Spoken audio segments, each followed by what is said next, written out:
What's going on, YouTube? Welcome to the Jim of All Trades channel. Glad you made it by. I am Jim, and I'm a crypto trader. Trade on the Forex as well. Here to help you understand the market from an Elliott wave perspective. Today, guys, I just want to follow up on the last bearish video that I did. Basically, it was just saying, hey, why I'm bearish. Went through the reasons why I'm bearish, and then we looked at the Elliott wave count as well. I want to follow up that with an XRP count today that looks pretty bearish as well. We'll talk about the invalidation points to it and whatnot. Don't forget, I'm not a financial advisor. I'm just an Elliott wave trader. I'm a guy who looks at the market through the lens of 5s and 3s, and then we put those 5s and 3s together to form structures that we can see where price might be heading. Okay, so don't forget, not financial advice. I'm always ready. Any idea I share, guys, I'm ready for me to be wrong. Okay, I have a healthy skepticism of everything that I believe, and that's what makes me a good trader. But you need to understand that you need a healthy skepticism of everything I share as well. And if you need to learn about Elliott wave and understand wave structure analysis, guys, not a lot of guys out there teaching it, but I do teach it as well. If you'd like to look at the market through this lens to add it to whatever you're doing, please join the Discord. You'll find a link in the description to become a Patreon subscriber, and then once you become a Patreon supporter, I should say, then we'll get you right into the Discord. All right, with that said, let's jump into the XRP count, see what we're seeing here. Okay, so again, we're wave structure analysis analysts, and so what we do is we look at the market through 5s and 3s. All right, so what we've got here is what looks to be a 3-wave move. You could call this a 3-wave move or a 5-wave move off the top here. Kind of looks like a leading diagonal, to be honest with you. If we look at it right there, kind of looks like a 5 right there. So that's a possibility as a potential. This could also be looked at as a 3-wave. So that's where Elliott wave gets a little difficult. Sometimes you can look at the market through a different lens and kind of see different things, right? So here's an example of that very thing, where this could be maybe 5, maybe 3, and that changes the way we look at other things as well. But nevertheless, what we see following that is a 3-wave pullback, okay? Then we've got another 3-wave move right there. So 1, 2, 3. We got a 3-wave move back up. Okay, we got a 3-wave move down. And what is this? So we're just looking at all these different moves. And what is it creating? The best I can see here, as I'm looking at this as our initial maybe an A wave or a W wave right here, and an X wave, and then we're looking for a Y wave to finish. That's the way I'm looking at the market for now, at least XRP. Okay, and then so how am I looking at Y? Well, Y, we got to ask the question: what am I expecting in the Y wave? Well, on the Y wave, I'm expecting 3 waves. Okay, 3 waves. Now they can be complex or simple. So we'll talk about the complexity of what I'm seeing right now as a potential, at least. We'll look at that as 3 waves right there. Okay. Now I'm looking at this as 3, 3, and 5 right there. That's what we call a running flat right there. It looks pretty decent and pretty done. There's a potential for it to go up one more wave. I don't think so, based on the wave structure of the small time frame. But anyway, it looks like a good running flat there. And then we're looking for another 3 waves to the downside. Okay, looking for 3 waves to the downside. I've got the fibs pulled. This is the log scale here. I've got the fibs pulled on the entire move. And it looks like we could come down to the 1-to-1 extension, about 36 cents, guys, about 36 cents. Get us down here to finish. Okay, this is the bearish look to the market, guys. Why do I think this? So what are some reasons I think this? Well, first off, that's a plausible wave structure that we can interpret the market. But secondly, if you look carefully here, we have what we call a hidden bearish divergence. Okay, that's on the 8-hour chart. It's pretty strong. It's not little. It's strong. We've also broken the. You'll notice that if we draw a counter trend line, let's see if I can draw it here a little bit better for you. Down here, you'll notice as we draw counter trend lines to the RSI as it moves up, just like we can do in price. When it breaks the momentum is shifting to the downside, and that lets you know the momentum has shifted to the downside. Okay, well, we have already broken this. Okay, momentum has already shifted. We got this little bit of a jog here, this little this little move here, and then we continued on down. So that's exactly what we got there, and I'm expecting to continue on down for another move to the downside that has a potential to be fairly deep. Okay, now this Y wave, we do expect it to come down in three waves. So we're looking for this, and then this, something like that. We're looking for something to match like this. So it's not going to go straight down forever. It's going to go down in waves, right? It'll come up and come down, come up and come down. Okay, so it's going to go in waves, but nevertheless, we're looking for the general trajectory is down. It's bearish right now, based on the wave structure that I'm seeing here, at least this interpretation of it. Using the RSI to help us in our interpretation, we can see clearly that we have some hidden bearish divergence on the higher time frames. So let's now zoom into the small time frames and just take a peek and see what we're seeing here on the small time frame. What you'll notice here is that this is a 3, then a 3, and then I'm going to count this as a 5. Okay, now that's a challenging count as a 5, but I think I can get it. I think I can get 5 waves out of that. We're going to start right there and call that 1. All right, we're going to call this 2. We're going to go 1, 2. We're going to call this 3, 4, and then 5. Okay, and I think that's a 5 wave potentially done. Now the other count is that this is wave 4. And we're still in the middle of waiting for wave 5 to finish. And so wave 5 may get us bullish up here.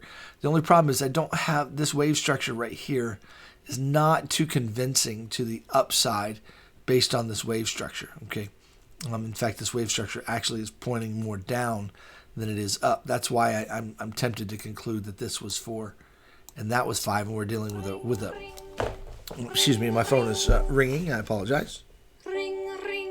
Spam calls. I tell you what, I get tired of those guys.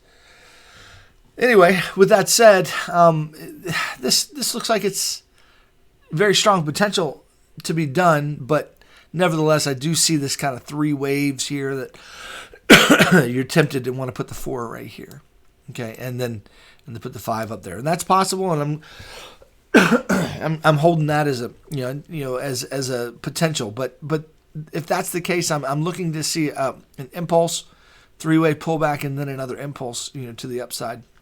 And I'm not sure we see that quite yet. So let's do a little work on the small time frame and see what we see here, because based on what we see here, it's going to determine whether we're looking down or we're looking up. Okay, so let's zoom in a little bit closer. Maybe the 5-minute chart might be a good place to look. There we go. All right.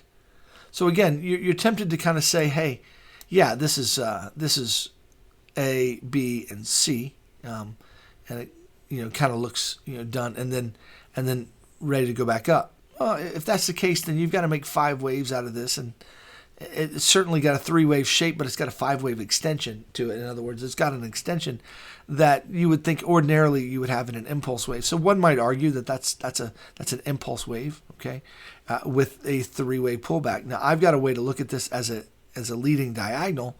Instead of a 3-wave pullback, it's actually a diagonal to the downside. So really right now the wave structure, unfortunately, is looking so much like it could go either way, right? But nevertheless, that's the way it's looking. So if we're thinking down, what we're thinking is I've got a leading diagonal here, okay, 5 waves. And that I have a 3-wave move that just finished, okay? It just finished. Came back to the 618 retrace area of that wave, and now we're looking for a continuation to the downside, okay?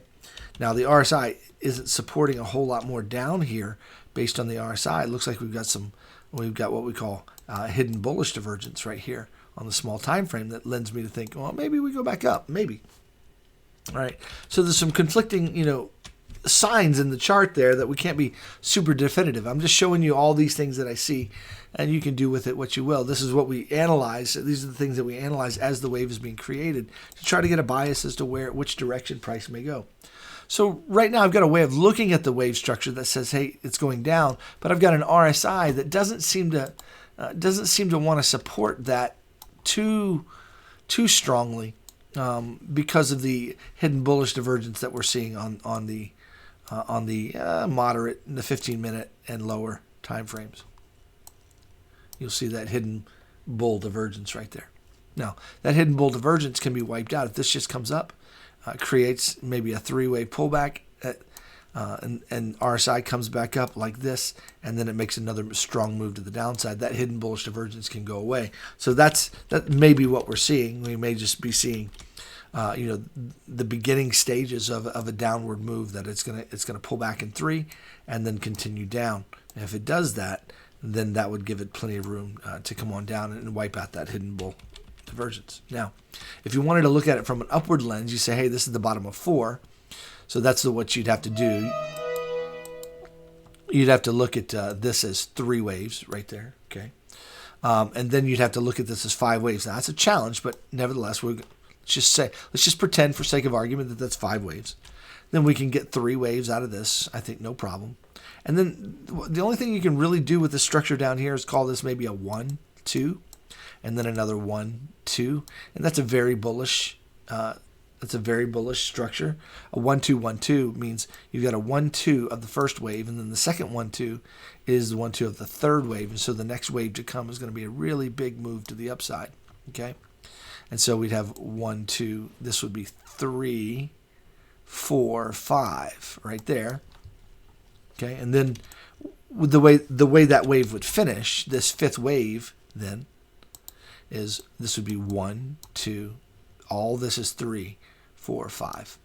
And that's how we finish. We zoom back out a little bit and say, okay, that's how we finish a 5-wave move to the upside. And that becomes the finishing leg of this ABC right there. And we have to do that in this count. We have to do that before we would come back down for that lower structure that I was looking at. Okay. So, again, that's a way to look at this market, a way to look at this. So I've got 2 ways. I've got one that says this is a running flat. Okay. One idea says that this was a running flat and that we're coming down now, that we've got a bearish way to look at those waves and we're coming down now. And the RSI supports that on the higher time frame. We have a break of structure to the downside. We're getting this little jog, just like we got in the previous wave. Where was that guy? Right here. Just in that, we got that little jog back, and then we got a nice big. What was that jog? That jog was right in here. Then we got a nice big wave to the downside, as the RSI continued, as XRP continued to the downside. So yeah, this could totally continue down from here. That's a positive. That's one way of looking at it. Another way says, hey, I got wave structure that says no, we go back up. We got some hidden bullishness on the chart. And on the smaller time frames, maybe we go back up for this 5th wave, and then we come down. So a couple of ideas, guys. A couple of ideas. What I wanted to share with you is just that basically, guys, looking at wave structure isn't always easy, right? And many times, let's see if I can undo what I just did there. There we go. Many times, it's not in the eye of the beholder. It's just trying to be as neutral as you can to what the waves are actually doing. Okay, and coming up with a plausible interpretation of those waves in light of the overall count. I'm a little bit biased to the downside right now based on what I'm seeing with BTC. However, I've got counts to the upside for BTC as well as counts to the downside. Again, as an Elliott wave trader, what we're trying to do is get an edge and say, is the market structure, is the wave structure giving us any kind of edge on the market to know what direction? At the end of the day, I guess what we're going to say is right now at this place on the chart, this is a crucial area. It's a crucial point that we need to be watching carefully to give us, because the market is about to reveal to us which direction it's going to take us, whether it's going to take us up to break the high, or it's going to take us down to break the low from here. Are we going to break this high first and then come down, which is a possibility, or are we just coming down from where we are? We've got 2 options on the table, up or down, as always. My bias, if you asked me, hey Jim, what's your opinion right now? Right now, I'm kind of biased to the downside. Really, I believe that hidden bullishness that we see on the chart can be easily taken out by a little pullback, just a small small pullback. In fact, this isn't finished. There's lots of room in the RSI for this to come down. So that hidden bullish divergence can be taken out pretty well. I'm a little bit more inclined to say that the wave structure is probably pointing to the downside. Okay. Now, with that said, I don't know anything for fact. I don't have any knowledge, any certainty in the market. I have a healthy skepticism of everything that I believe. So at the end of the day, when I tell you, hey, that's my bias, but I could be wrong. But nevertheless, here's kind of the way I'm seeing it. I'm seeing this as a 5-wave move down as a diagonal with a 3-wave pullback, and now we're going to getting ready to continue down. Hopefully that plays out, but I'm ready for it not to be playing out. But again, just wanted to give you some analysis on a different pair, different idea. Now, as always, we try to do correlation in the charts, and ultimately the correlation of the charts really help us put things together. So the other day I did call for this spike to the high. I sang it to you. I said, somehow, some way, somewhere, we're going to get 3 waves to the upside, okay? And so I was calling for a down move and then an upward spike to the upside to get us right up here to the 618 region. And that's exactly what we've done. So right now, it looks very plausible here that we've got a 3-wave move, okay, to the upside, and now we're getting continuation or the beginning stages of a wave to the downside where it could easily finish 5 waves, pull back, and then continue on. So this is a leading diagonal 1 wave right there with a 3-wave pullback, and then we continue the wave to the downside. So far, so good. That's the way she's looking.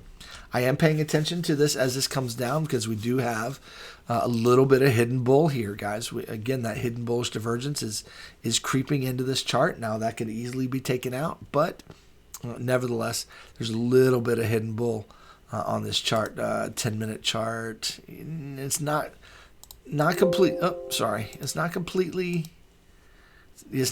developed. So I'm more inclined to the downside again, that this thing could keep on trending to the downside and wipe out that hidden bullish divergence systematically. But I don't want to discount it because it is kind of there. And so we're going to pay attention to it. Guys, I'm just presenting some ideas for you and just a way of analysis that you might not be used to. And it might just give you a different perspective on the charts, something you're not ordinarily paying attention to. Hopefully those ideas help you. Thanks for stopping by the channel. If those ideas were helpful, just leave a comment and let me know how helpful they were. I appreciate that. If you have any questions, feel free to ask those questions. And if you'd like to learn this on a regular basis, we're in a Discord. I do 2 live streams every day, generally an hour to an hour and a half long every day, 2 of them, one in the morning and one in the evening, and we do wave updates and analysis and trade ideas and all those things. And so my tier 1 gets the you can have access to all my educational resources, my training course on how to trade and how to analyze the market like I do. And with risk management and psychology classes as well through all of that. And then you have access to the lives every day and the community where we share our charts and ideas and thoughts. Okay, that's what tier 1 gets you. And then tier 2, I offer my trade setups and what I'm trading, in tier 2. And so once you go through the training course and you understand the way I trade, then you're ready for tier 2. So I'd recommend at least a month in tier 1 before you jump into tier 2. But anyway, with that said, hope all those things help you guys. Would love to have you in the Discord. Not trying to sell you, just letting you know it's available. And if you'd like to come, you'd be more than welcome. All right, have a great day. Hope those ideas were, again, helpful to you. And we'll see you another day with another video. Bye-bye.